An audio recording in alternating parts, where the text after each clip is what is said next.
नाज़रीन, जम्मू कश्मीर से सियासी तौर पर बिलवास्ता या बिलावास्ता ताल्लुक, अब की बार जम्मू कश्मीर के आम लोगों को नई दिल्ली की सियासत पर ही यकीन करना पड़ा। लेकिन नई दिल्ली की सियासत में जम्मू कश्मीर के लिए 3 मेंबर पार्लियामेंट कश्मीर से और 2 के करीब मेंबर पार्लियामेंट जो है वो जम्मू से जब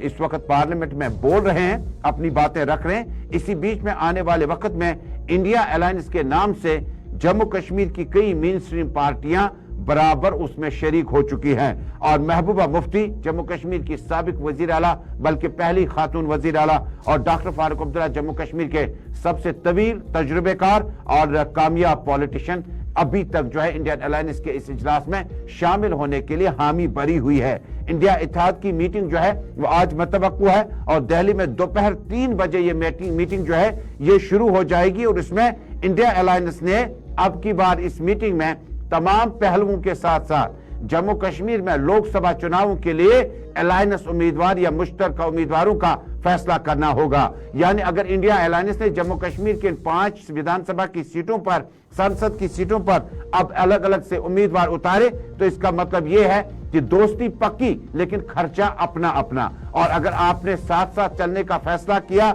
कठिन माहौल को भांपते हुए, और जिस अंदाज से पार्लियामेंट में 78 के करीब मेंबर पार्लियामेंट को फिलहाल रुखसत कर दिया गया, सस्पेंड कर दिया गया, उसके बाद इस मीटिंग की अहमियत इंतहाई ज्यादा बढ़ गई है। इसकी क्रेडिबिलिटी, इसकी साख का दायरा डॉक्टर फारूक अब्दुल्ला, उमर अब्दुल्ला, ममता बनर्जी, अखिलेश यादव, लालू प्रसाद यादव, तेजस्वर यादव और इसके अलावा हिज़्ब इख्तिलाफ की वो तमाम जमातें जो इंडिया अलायंस के साथ गठबंधन में है। इंडिया अलायंस के लिए एक और इम्तिहान ये है कि आपने राजस्थान में किस तरह से इलेक्शन लड़ा, आपने दूसरे रियासतों में इंतखाबात, मध्य प्रदेश से लेकर छत्तीसगढ़ तक जो इंतखाबी माहौल था वो इंडिया अलायंस क्यों नहीं लड़ा। सवालात ये थे, उमर अब्दुल्ला ने भी बारहा पूछा,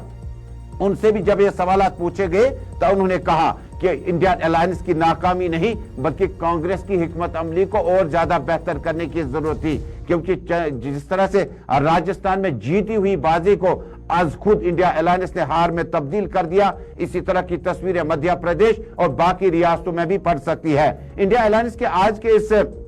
इजलास में 3 अहम बातों पर चर्चा हो सकता है। नंबर 1, क्या आने वाले लोकसभा चुनाव 2024 में वजीर आजम, वजीर दाखिला, वजीर दिफा, वजीर खजाना, खारजी वज़रा के उन पॉलिसियों के बाद इंडिया अलायंस के नामों पे किस तरह से मोहर साबित होगा, कौन से वो लीडरान होंगे जिन्हें अब की बार अलायंस का टिकट होगा। क्या उत्तर प्रदेश का मिजाज, बिहार की राजनीति और बाकी मध्य प्रदेश की जो अपनी मिठास है और साथ ही साथ तेलंगाना, हैदराबाद में जो सियासत है वो इंडिया अलायंस के बैनर में काम करना पसंद करेगी या इस अमल को पसंद नहीं करेगी। नंबर 2, क्या लोकसभा चुनाव में जब जम्मू कश्मीर के लिए सुप्रीम कोर्ट का हुक्मनामा आया कि पार्लियामेंट में जो बिल पास कर दी गई है उसी के आसपास में उस फैसले को बरकरार रखा जाएगा, यानी आगे कौवा पीछे खाई के मिसदार, अब कोई रास्ता 370-35 की बहाली की वकालत तक नहीं कर सकता। इंडिया अलायंस को यह सोचना होगा कि जम्मू कश्मीर की मेन स्ट्रीम पार्टियों को जम्मू की 2 सीटों पर जहां गुलाम नबी आजाद पहले से ही